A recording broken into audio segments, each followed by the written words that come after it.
optimisme. Jadi optimislah, apapun yang kalian rencanakan akan sukses. Optimis ini nanti berhubungan dengan mindset kita, cara pandang kita terhadap hidup. Jadi bahwa hidup ini banyak masalah, iya. Banyak problem, iya.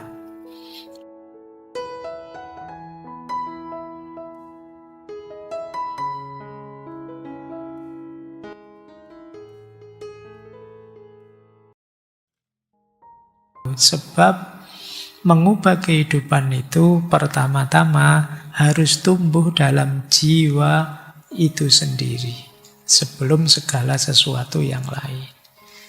Jadi ayo tumbuhkan dalam dirimu, jalankan eksekusi. Jangan terlalu banyak mencari-cari alasan. Kita kan sering begitu. Kita tahu sih sebenarnya harus segera dijalankan. Tapi kan, kalimat tapi ini kadang-kadang membuat kita menunda apapun. Iya Pak, saya tahu itu baik, tapi kan, nah itu terus. Oke ya, berarti ayo latihan ya mulai hari ini.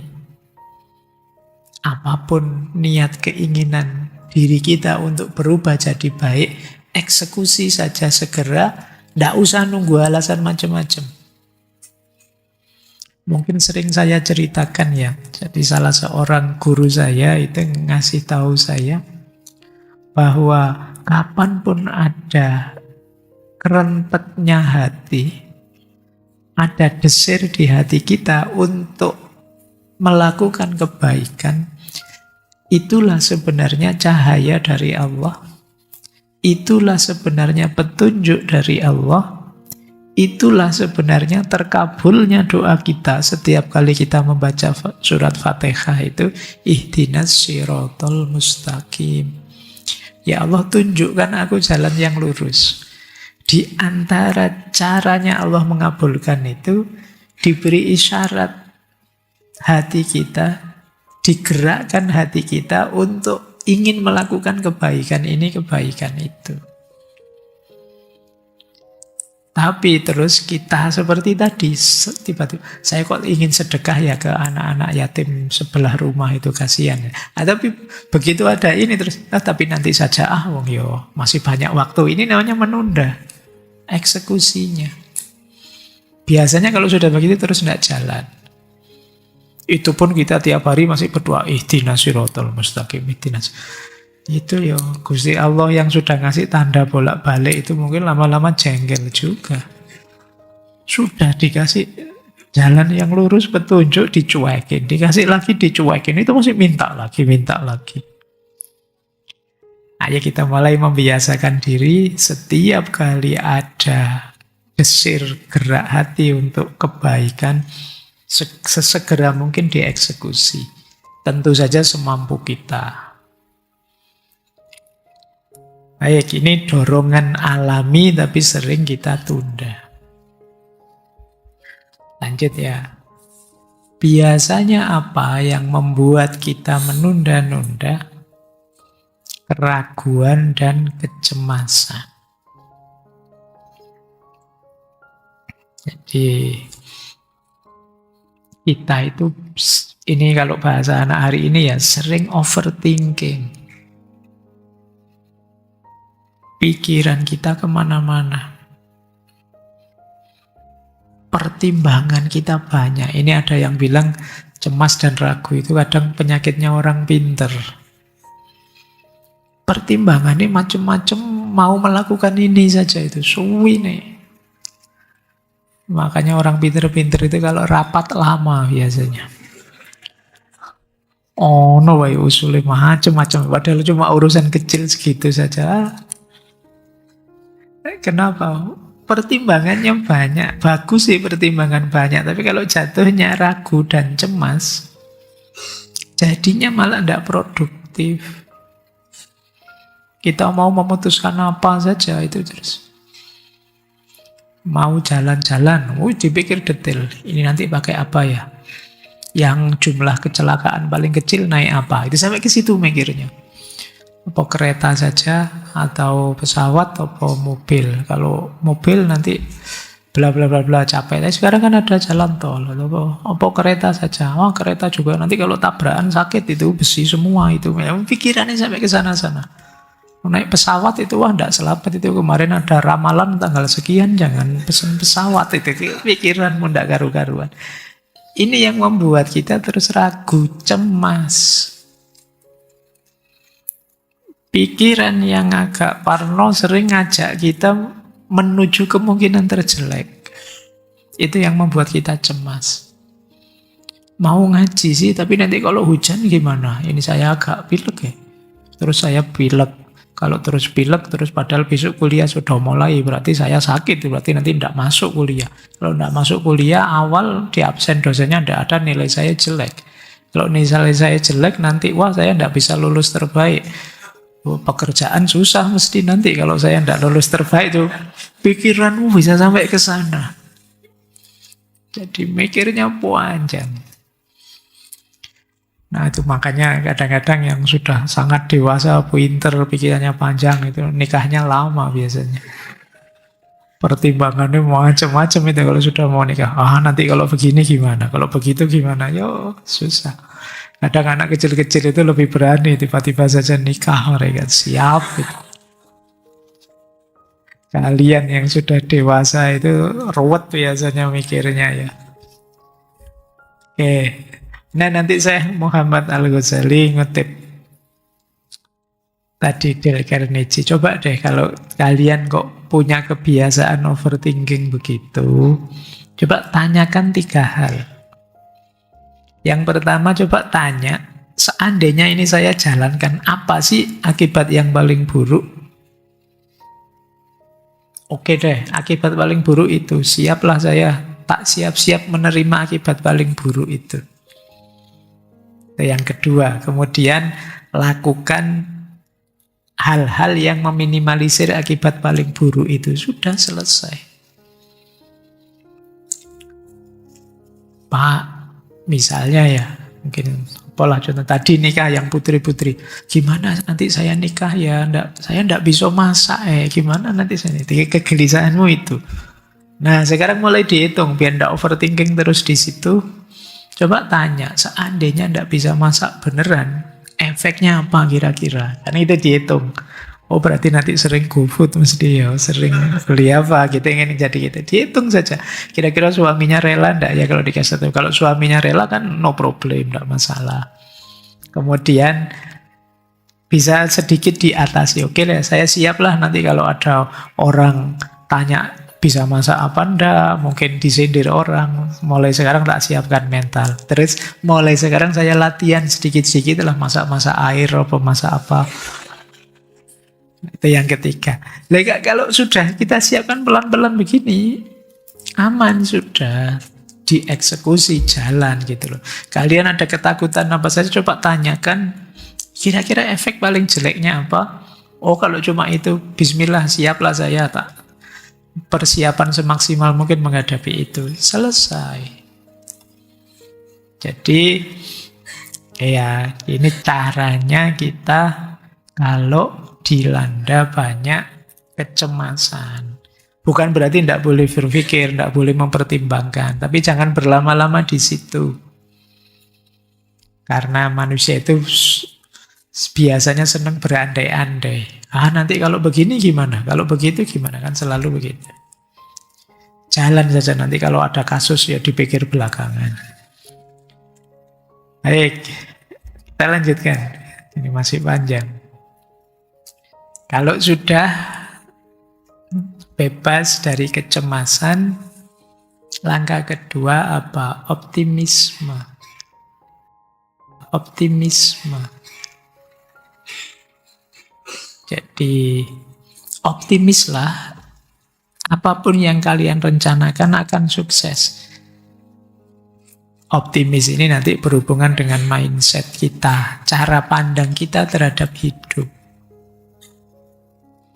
Jadi bahwa hidup ini banyak masalah, iya. Banyak problem, iya. Apalagi orang Indonesia. Masalahmu numpuk-numpuk, ngitungnya susah. Jadi kita hidup tidak hanya dari viral ke viral hari ini kan, dari banyak viral ke banyak viral lagi. Problem kita banyak, tapi jangan jadikan itu alasan untuk pesimis. Enggak kok ya, masalah ada, tapi insya Allah kalau kita sungguh-sungguh serius mengikhtiarinya, pada akhirnya Allah membantu perjuangan kita. Tetaplah optimis.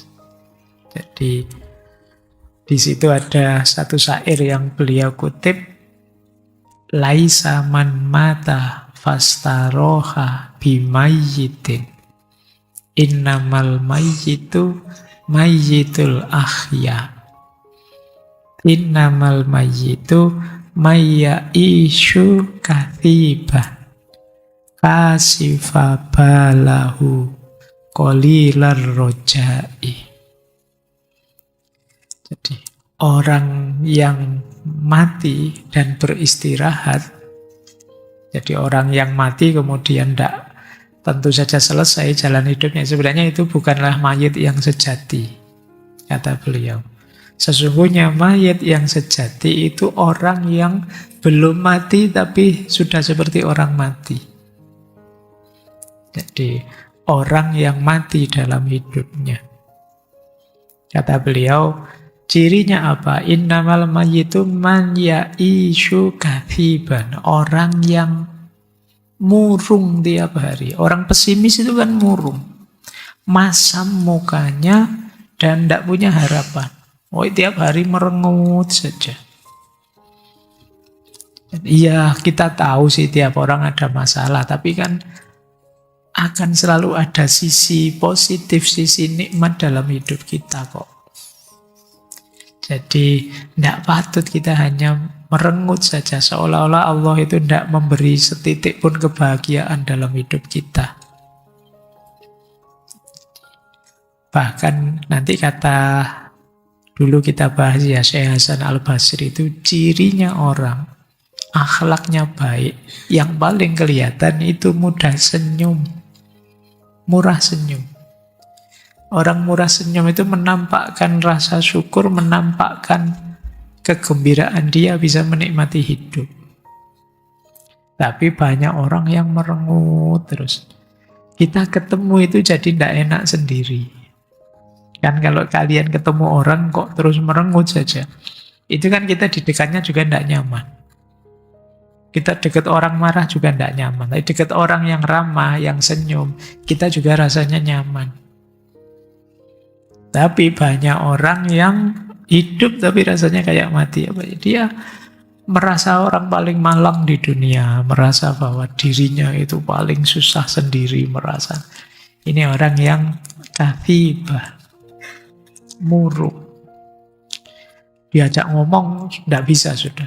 Temannya bergurau tidak bisa. Indonesia kayak gini kamu masih bergurau gitu. Ini susah kita. Mengkeret kamu sudah digituin. Ya. Jangan banyak ketawa, mengeraskan hati kamu itu. Masih mengkeret lagi kamu. Jadi kayak ayolah optimis.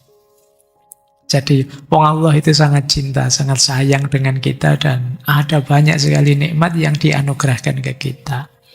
Masalah iya banyak. Bahkan masalah itu pun bagian dari anugerahnya Allah untuk membuat kita kuat, membuat kita tangguh, untuk menguji sejauh mana kualitas diri kita. Jadi optimisme nanti lawannya putus asa. Putus asa berarti menganggap hidup ini sudah selesai. Saya tidak mungkin sukses lagi. Saya tidak punya harapan lagi. Kalau dalam Islam putus asa itu disetarakan dengan kufur. Kenapa putus asa itu disebut orang yang kufur? Karena orang putus asa itu orang yang lupa bahwa Allah itu ada.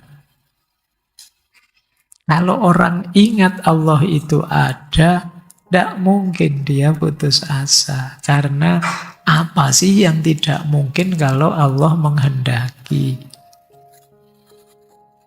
Optimislah karena Allah masih ada. Apapun itu keinginanmu. Kalau kalian ingin Indonesia emas, Pak, 2026. Itu ya. Semoga diamini saja, Bang. Yo, doa yang baik. Siapa tahu. Siapa tahu nanti ada peristiwa besar apa, itu negara yang lain-lain kacau, tinggal Indonesia saja misalnya. Ya, jadi ayo optimis.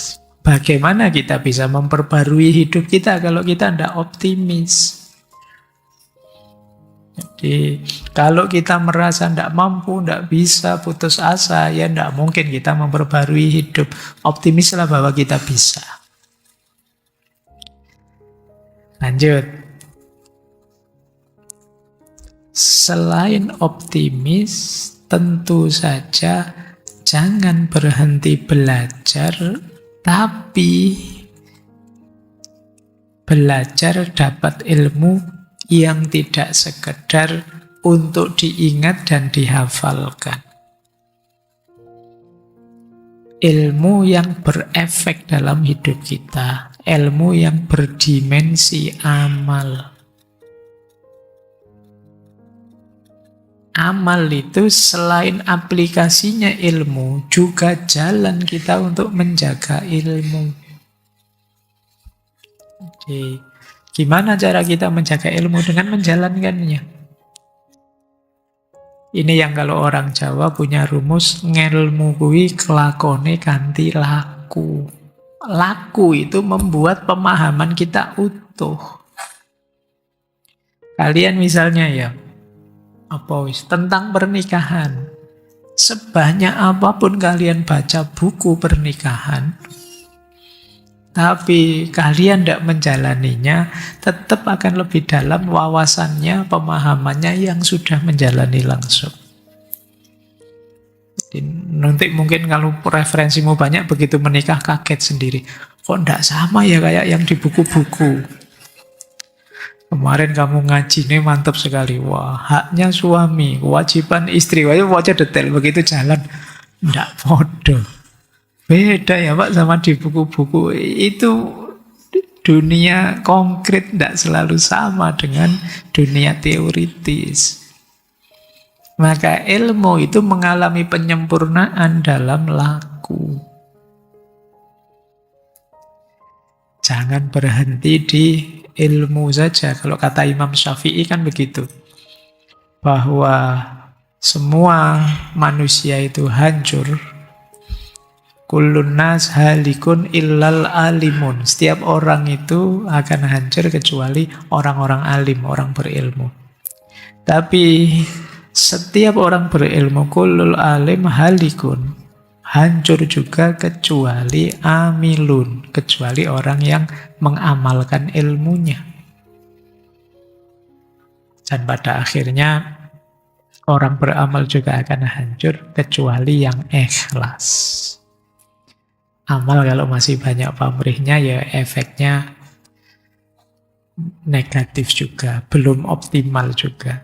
Tapi yang jelas di sini beliau menunjukkan pengetahuan itu harus gandeng amal. Bahkan kata Syekh Muhammad Al-Ghazali, pengetahuan yang paling nempel ke pikiran kita adalah pengetahuan yang kita jalankan.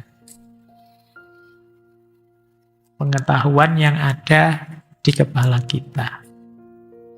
Itu yang istilah beliau malakah. Malakah itu kita pahami, kita miliki. Tidak sekedar kita ingat. Banyak pengetahuan yang hanya kita ingat. Berarti tidak nyambung dengan kehidupan konkret kita. Itulah kenapa mahasiswa semester 5 meskipun sudah semester 5, kalau ujian semester 1, saya tidak jamin lulus. Kenapa? Kemarin pengetahuannya hanya diingat. Bukan pengetahuan yang melekat, yang malakah. Pengetahuan itu jadi malakah kalau dihidupkan, digerakkan. Nah, itu jadi kata beliau, dengan dasar ilmumu beramallah, bergeraklah. Di situ akan lebih memantapkan ilmu. Bahkan beliau menyebut begini, orang mukmin yang selalu menjauhi perbuatan maksiat serta tekun menjalankan kewajibannya, dengan kebiasaan yang terus-menerus ini, dia akan memperoleh ketajaman dalam akal pikiran dan peka. Perasaannya halus, yang dengannya dia dapat membedakan yang baik dan buruk. Jadi ilustrasinya begini. Kita dulu kan belajar, ini harus saya lakukan, ini jangan saya lakukan. Kita ngerti teorinya. Terus kita jalankan. Begitu lama-lama kita jalankan, kata beliau, pada akhirnya kemungkinan hati kita sudah nyambung dan kita peka. Kadang-kadang tidak harus mencari dalilnya pun kita ketika melakukan yang salah, yang dosa, yang maksiat, tidak enak sendiri. Tidak nyaman sendiri. Itu namanya hatinya sudah peka dengan kebenaran. Jadi tidak selalu kemudian kita masih hafal dalilnya, masih ingat dasarnya, enggak. Ketika sudah diulang-ulang, dilakukan terus, lama-lama justru batin kita, hati kita beradaptasi. Terus peka sudah kita tentang, saya enggak tahu dalilnya apa, tapi menurut saya ini terlarang sudah. Ini namanya peka, hatinya sudah terlatih harus. Sama kayak ngaji. Ada banyak orang yang tidak hafal sih Al-Quran, tapi saking seringnya dia ngaji, kalau ada orang ngaji salah, dia ngerti. Kamu salah itu tadi. Benernya gimana? Saya tidak hafal, tapi coba ke sini. Saya tahu itu kalau salah. Karena dia sering ngaji. Oke ya. Nah, kebaikan juga begitu. Kita menghindari maksiat juga begitu. Ada kalanya kita tahu ini tidak boleh seperti ini. Terus orang tanya, kamu ngerti tidak boleh loh? Apal kok dalilnya mana? Tidak hafal sih saya, tapi rasanya saya tidak boleh. Kenapa? Kita sudah terlatih di situ. Batin kita. Nah, itu yang menurut beliau pentingnya ilmu digandengkan dengan amal. Membangun kepekaan batin kita. Jadi kenyamanan diri kita ketika dalam kebenaran. Sehingga ketika melakukan yang tidak benar, kita merasa tidak nyaman. Jadi yang kedua ini ya, untuk membangun hidup yang baru, tentu saja kita harus belajar mencari ilmunya. Tapi ilmu yang tidak sekedar dihafalkan, ilmu yang dijalankan. Jadi bukan ilmu buku, tapi ilmu laku. Tidak ada gunanya kalian mengoleksi buku sebanyak apapun kalau tidak mencahayai hidupmu. Karena ilmu itu alat untuk kita mengupgrade kehidupan kita sesuai ideal yang kita inginkan. Lanjut. Nah, rumus selanjutnya dari beliau, singkirkan keraguan. Ureannya panjang, cuma saya tertarik urean ketika beliau mengutip William James. Keren ya, mengutip para filosof Barat. Dikata beliau mengutip begini, William James pernah menyarankan agar begitu engkau mengambil keputusan, setelah mempertimbangkan masak-masak sesuai fakta yang ada, maka bertindaklah. Jangan menoleh lagi ke belakang, jangan ragu-ragu, khawatir, atau meneliti kembali langkah-langkahmu. Maju terus dan hadapi persoalannya dengan tenang. Nah, ini melanjutkan kecemasan tadi loh. Kadang-kadang ada orang yang ragunya tidak habis-habis. Mengikuti William James, beliau menyarankan, sudahlah kalau awalnya sudah dipertimbangkan masak-masak, diputuskan, dijalankan, ya sudah jalan saja. Karena sambil jalan kok ragu-ragu itu biasanya tidak sepenuh hati. Kalau tidak sepenuh hati, ya hasilnya tidak akan maksimal. Bahwa nanti akan dievaluasi lagi, ya tentu saja karena hidup ini kan harus selalu ada evaluasi. Tapi jangan sambil jalan kita sambil mikir, sambil ragu-ragu. Kalau sambil jalan kita ragu-ragu, tidak maksimal. Kuliah sudah semester 5 masih ragu-ragu. Ini jurusan saya cocok enggak ya sebenarnya dengan keinginanku, cita-citaku. Ya mestinya kamu enggak maksimal. Jadi setengah-setengah terus yang kalian lakukan. Saya ikut organisasi ini sebenarnya itu cocok enggak sih, relevan enggak sih? Mikir terus. Ya enggak akan produktif kamu di situ. Kalau sudah kamu putuskan, dulunya memang hasil pertimbangan matang-matang, jalankan sudah. Jadi yang dimaksud, singkirkan keraguan-raguan. Ingin memperbarui hidup, tapi kok ragu-ragu, ya tidak akan jalan. Oke, baik.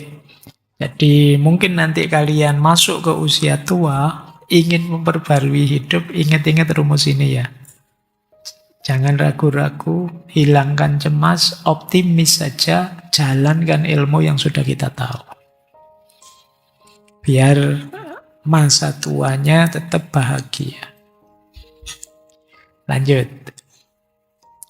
Beliau mewanti-wanti juga dengan waktu luang. Ini sering jadi masalah dalam hidup kita.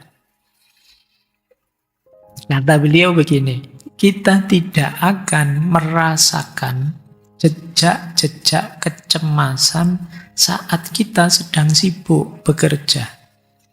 Namun, waktu-waktu luang sehabis bekerja itulah yang merupakan saat-saat yang berbahaya. Di saat tersedia bagi kita waktu luang, maka tak lama setan kecemasan pun akan menyerang kita. Jadi orang itu pikirannya aneh-aneh karena tidak ngapa-ngapain. Kalau kita lagi ngapa-ngapain kan tidak sempat mikir aneh-aneh. Cemas ini, cemas itu. Jadi beliau memperingatkan ya, teman-teman ini kan banyak waktu luangnya. Atau hidupnya ya 90% luang. Nah ini diingat-ingat hati-hati. Kenapa kalian sering overthinking? Ya mungkin bahasa Jawa nih karena kalian kengangguran. Jadi sempat-sempatnya overthinking itu. Kalau orang sibuk, tidak ada waktu untuk overthinking. Dia harus menyelesaikan ini, menyelesaikan itu. Kerja ini, kerja itu, ada tanggung jawab ini, tanggung jawab itu. Waktunya untuk overthinking habis, sampai di rumah capek ya tidur, besok aktivitas lagi. Berarti nanti mengisi waktu bisa jadi opsi untuk mengatasi overthinkingmu. Tentu saja isi dengan yang produktif.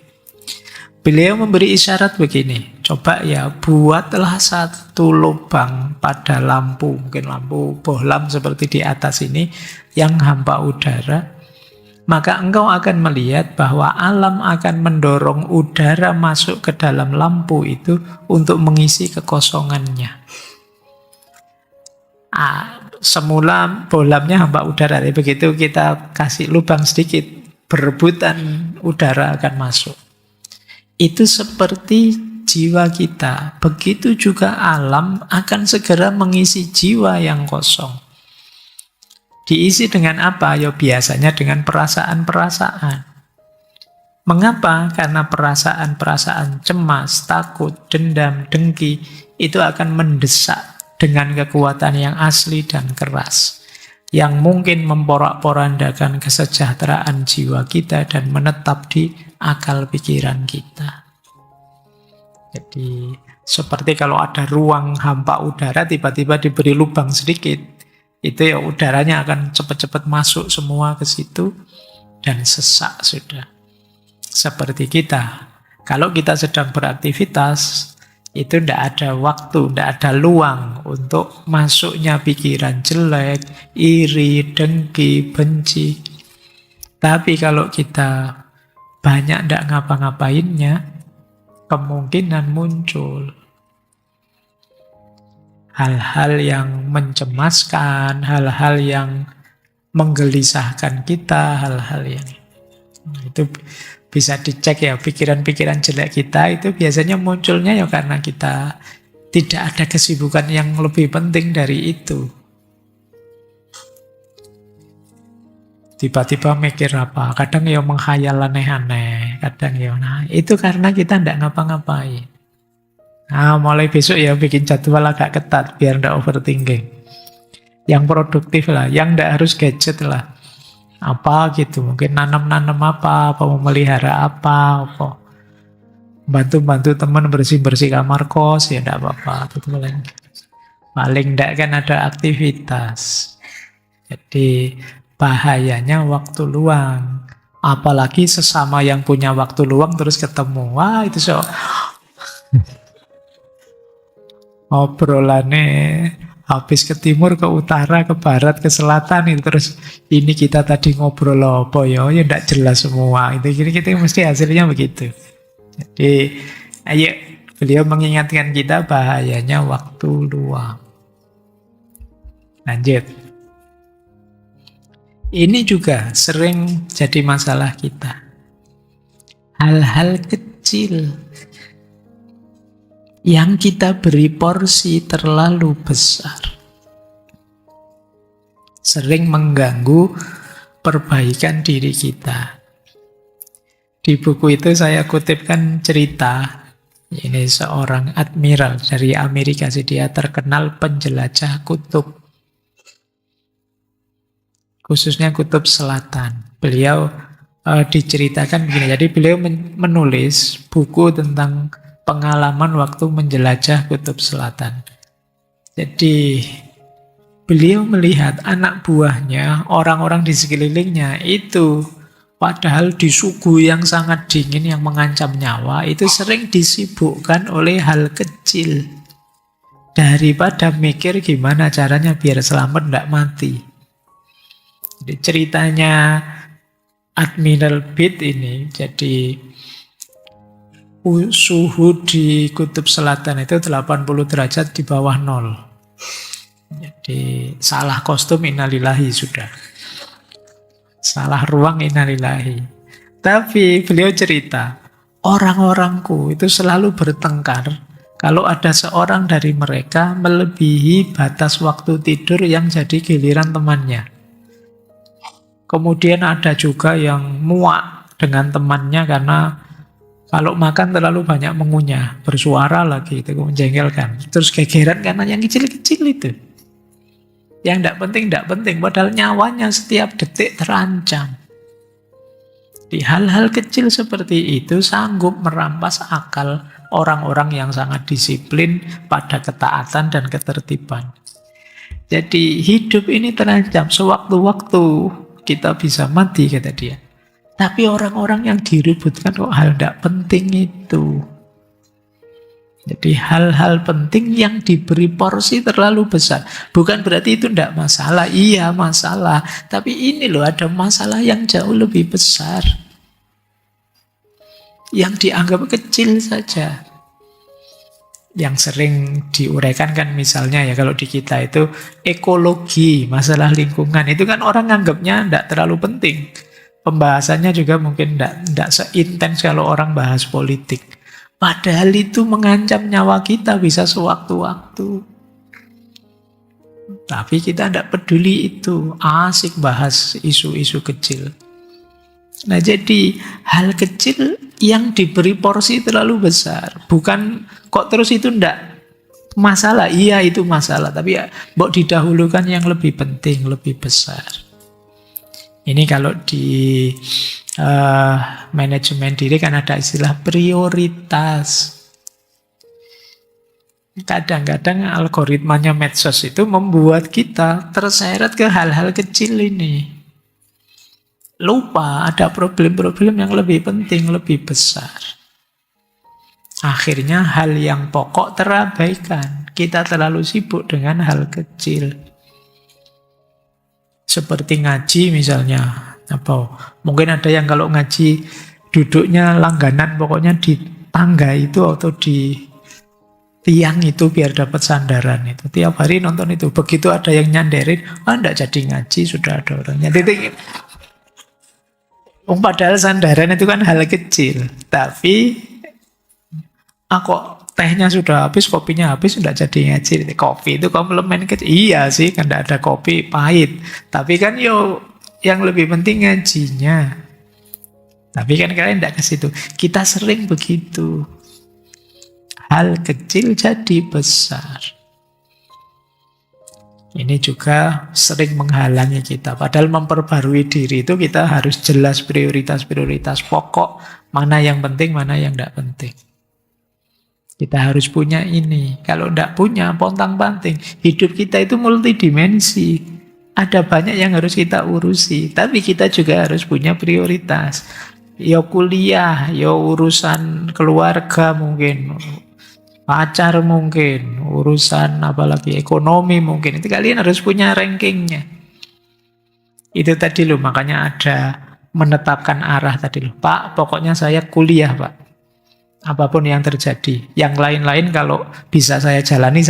Tapi kalau tidak, ya saya tinggal dulu. Yang penting kuliah. Ini namanya punya prioritas.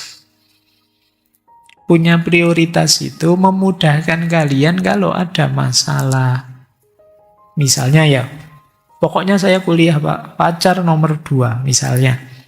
Jadi kalau bisa jalan bareng, ayo. Kalau enggak, tabrakan, ya kuliahnya saya dulukan. Nggak perlu dipikir dalam-dalam, nggak perlu nyari referensi apa. Pokoknya karena prioritas di bawah ya kalah sama prioritas yang lebih atas. Kalau bisa jalan semua, ayo. Tapi kalau enggak ya yang utama didulukan. Nah, biasakan punya prioritas. Biar kalian enggak capek semuanya harus dipikir detail. Kalau punya prioritas lebih enak. Pokoknya saya nomor 1 pacar Pak, kuliah nomor 2. Nomor 3. Jadi kalau pacar saya ngambek ya saya bolos kuliahnya misalnya. Nah kalau bisa, kalau kalian kayak gini yo itulah dengan segala risiko hidupmu. Kalau kamu memutuskan begitu, siap-siap menanggungnya. Tapi yang jelas meringankanmu punya prioritas itu.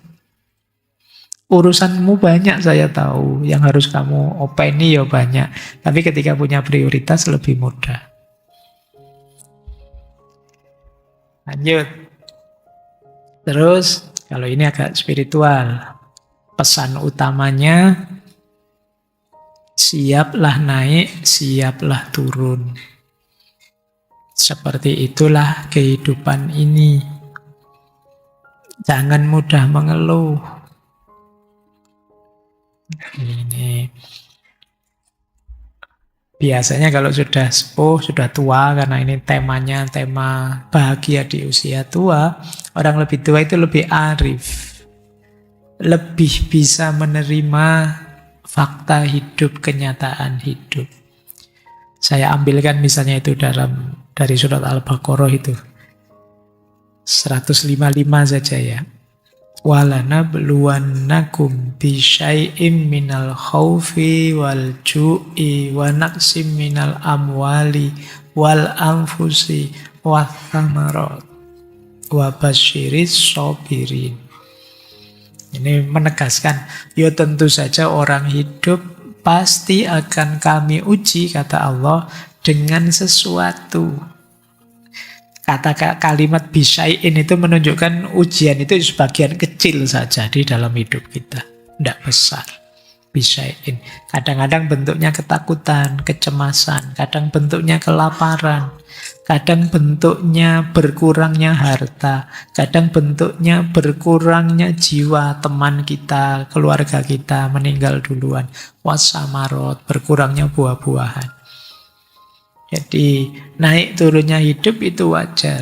Wabasyiris sobirin, gembirakanlah orang yang bisa sabar. Jadi ini banyak dijelaskan ketika dulu kita belajar stoikisme.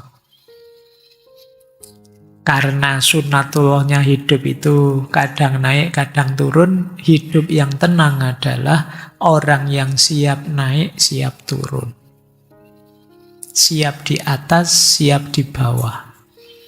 Kan orang sering bilang, roda itu kadang di atas, kadang di bawah. Terus kamu protes, Pak kalau saya di bawah terus gimana? Rodanya muternya lama Pak, jadi saya... Kan cara berpikirnya tidak begitu. Cara berpikirnya karena hidup ini kadang di atas, kadang di bawah. Kalau ingin hidupmu kondusif, nyaman, tenang, siapkan mental, di bawah ya saya siap, di atas ya saya siap. Jangan dikira siap itu hanya untuk di bawah ya, di atas juga siap. Banyak orang di atas lupa diri. Apalagi di bawah, banyak orang tidak terkendali lagi. Mungkin marah, mungkin kecewa ketika di bawah. Tapi kalau sudah siap dua-duanya, kita hidup ini lebih tenang. Ini ya, ini teori yang masyhur sebenarnya. Cuma ya menjalankannya tidak gampang. Biasanya orang itu kalau di bawah panik, kalau di atas lupa diri. Nah, Syekh Muhammad Al-Ghazali menarik juga di buku itu beliau ngutip dari Dr. Reinald Niebuhr. Dulu pernah kita kutip waktu di sesi doa. Jadi Dr. Niebuhr ini punya syair yang menarik. Teman-teman mungkin sudah hafal syair ini kelihatannya. Dulu yang di sesi doa itu banyak yang motong-motong doa ini.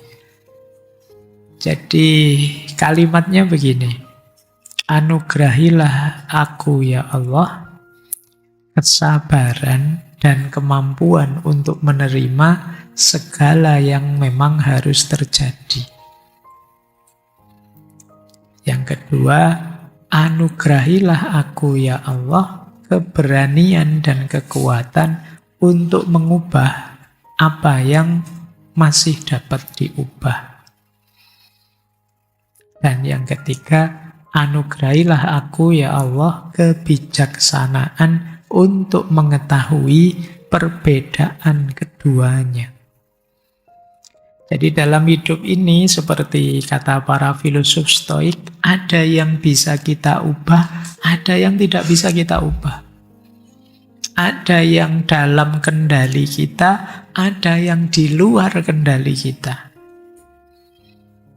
Maka kita meminta pada Allah, ya Allah, untuk hal-hal yang tidak bisa aku ubah, di luar kendaliku, aku mohon anugerahi aku kuat dan sabar menerimanya.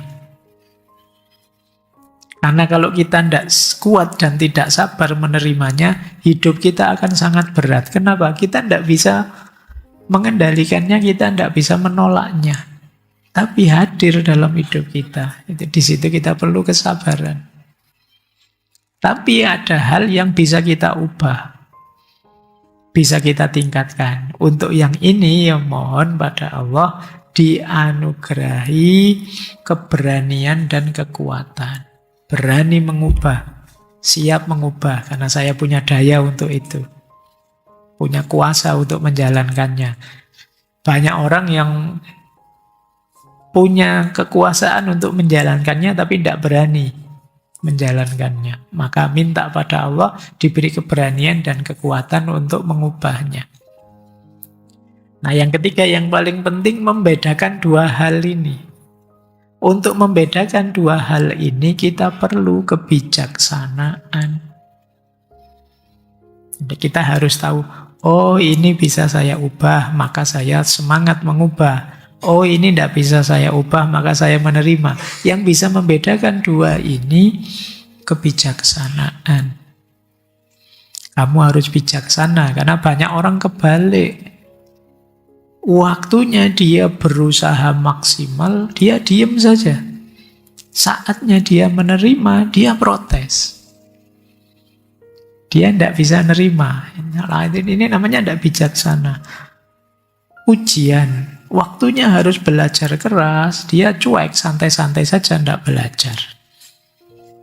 Begitu nilainya keluar dan jatuh, baru dia mendekati dosennya, minta kebijaksanaan, baru gitu.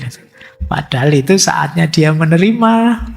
dia malah gerak. Kemarin saatnya dia gerak untuk belajar, dia malah diam saja. Ini orang menyebutnya tidak bijaksana.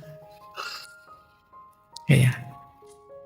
Saatnya nembak, diam saja. Begitu diambil temannya, stres. Mulai sekarang panik. Ya kemarin diam saja. Ya, itu namanya tidak bijaksana. Nah, ada doanya. Berdoalah minta kebijaksanaan. Oh, kamu jadi filosof nanti. Karena filsafat cinta kebijaksanaan. Ya, kita lanjutkan. Yang penting juga ketika kita ingin memperbaiki hidup kita, memperbaiki diri adalah menjaga diri. Manusia tidak akan luput dari kesalahan. Ini sudah pasti. Namun berusahalah sekuat tenaga agar tidak melalui jalan yang sesat. Seandainya melaluinya juga, mungkin karena tekanan atau tipuan, maka berusahalah agar tidak hanyut di dalamnya. Kembalilah dari arah mana datang begitu kesempatan ada secepat-cepatnya.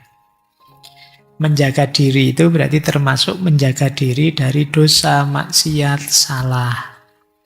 Tapi kan Pak, manusia itu tidak akan luput dari salah. Akan selalu saja ada salah. Oke, yo paling tidak mari sekuat tenaga berusaha agar tidak salah jalan. Seandainya kok melalui juga, mungkin karena ketipu, karena khilaf, atau terpaksa, berusahalah untuk tidak hanyut di dalamnya. Pak, saya terpaksa, Pak, curang, Pak, lupa saya khilaf tadi, Pak. Nah, berusaha untuk tidak larut itu tidak kok terus, tapi asik ya, Pak, enak ya, Pak. Itu beda lagi, itu berarti menikmati namanya, gitu loh. Kalau memang kepleset khilaf, ya sesali itu, terus tobat, kembali secepat-cepatnya. Jangan ditunda, biasanya kalau merasa enak kan ditunda tobatnya. Ya Pak, saya tahu dosa, tapi enak ya Pak, nanti dulu ya. Ini beda urusannya berarti. Tidak menjaga diri. Menjaga diri itu wajar saja sih, kita manusia kadang-kadang salah, kadang-kadang khilaf, kadang-kadang keliru. Tapi seandainya toh, iya saya khilaf Pak, saya keliru, cepat-cepat kembali. Bukan kok malah menikmati, apalagi meremehkan. Kan banyak di antara kita yang meremehkan. Alah Pak, ini dosa kecil, nanti wudhu saja rontok ini Pak, aman gitu. Allah Maha Penyayang Pak, tenang saja, nanti saya istighfar sudah langsung diampunin. Ini meremehkan namanya. Hitung-hitungannya beda. Khilaf melakukan dosa dengan meremehkan dosa. Meremehkan dosa inilah nanti kan ada hadis itu, tidak ada dosa kecil tapi diulang-ulang. Yo akhirnya jadi dosa yang numpuk, yang besar. Dosa besar kalau ditobati ya pada akhirnya diampuni. Oke, baik. Termasuk menjaga diri adalah menjaga kondusivitas batin kita. Hati-hati setiap kali kita melakukan hal negatif, itu yang pertama kali rusak diri kita sendiri. Kita benci orang, kita dengki pada orang, kita iri pada orang, kita dendam pada orang. Itu yang rusak duluan kita, bukan orang yang kita benci, orang yang kita dendam. Kenapa? Unsur-unsur tadi itu mengotori diri kita, batin kita. Jadi kata beliau, kadang-kadang orang seperti lumpuh otaknya karena ditimpa kerugian dan kemarahan yang sangat. Apakah itu menunjukkan adanya iman atau ihsan? Tidak. Sama sekali tidak.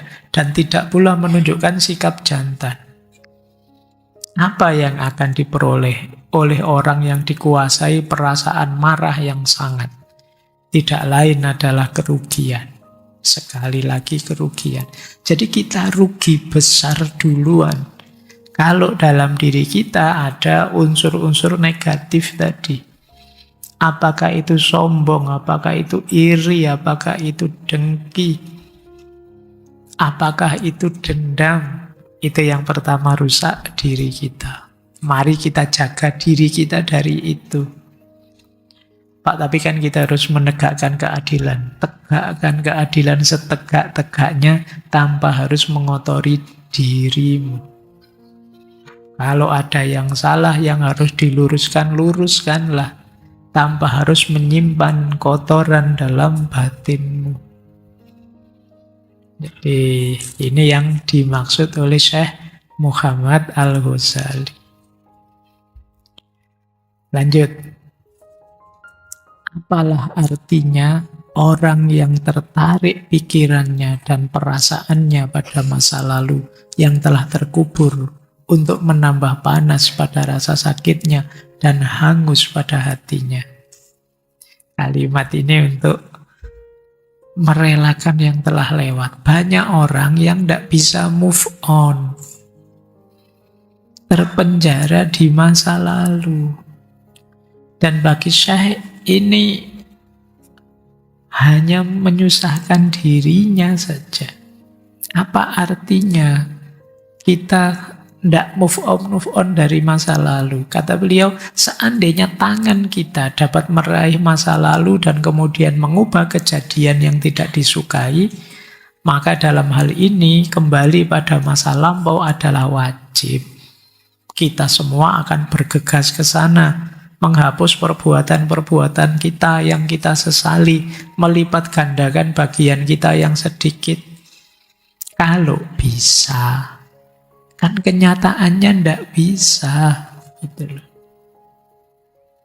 Adapun karena hal itu tidak mungkin, maka lebih baik kita memperuntukkan segala kemampuan yang kita miliki untuk memulai hidup baru. Maka hanya di dalamnya lah ada pengganti. Kita itu kan sering sekali ingin kembali ke masa lalu. Dulu coba ya, saya begini, saya begitu. Terus kita ndak move on, ndak gerak-gerak, terpenjara di masa lalu. Kata Syekh, kalau bisa kita kembali ke masa lalu, ayo kita kembali ke sana, diperbaiki semuanya.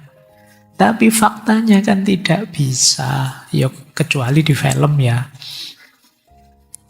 Kalau di film bisa, tapi dalam hidup nyata kan tidak bisa. Lah terus ngapain kita menghabiskan waktu untuk hal-hal yang tidak mungkin?